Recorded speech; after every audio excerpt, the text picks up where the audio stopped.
There's a report that says black Americans seem to live longer when they use black doctors. Kind of makes sense, right? When they use black doctors, black people live longer.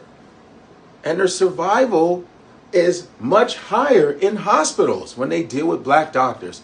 And I'm sorry to say this, but there are a lot of cases, like here's a case where this white nurse not too long ago was breaking the bones of black babies.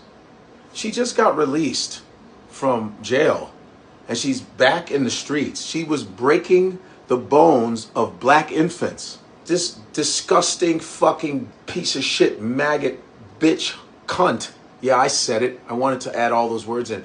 You are breaking the bones of black infants. There's a high rate of infant mortality amongst black Americans because of the history of the way white doctors have treated black patients. That's why a lot of old black people be like, oh, I ain't going to no goddamn hospital. Shit, no, Lord.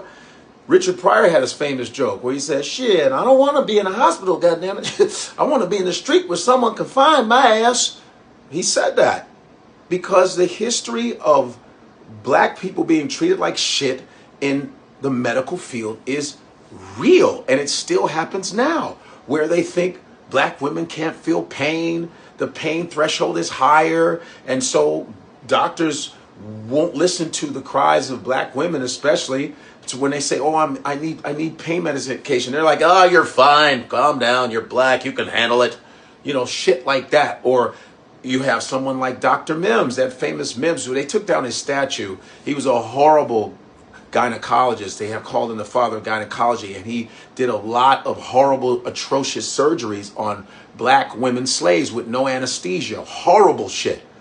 And they had a statue of the piece of shit, and they took him off. And also in Grey's Anatomy, not the TV show, but the actual book, they would actually use black slaves to cut up the bodies to, figure out what the muscles, how the muscles function, the bones. They would use black slaves, and then in the book, they would paint all the bodies white.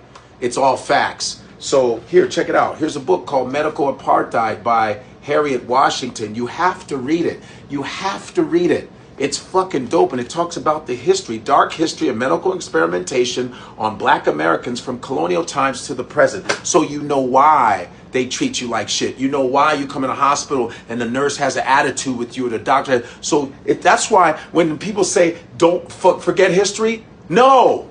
You got to know the history so you know not to go to a fucking hospital with racist ass doctors.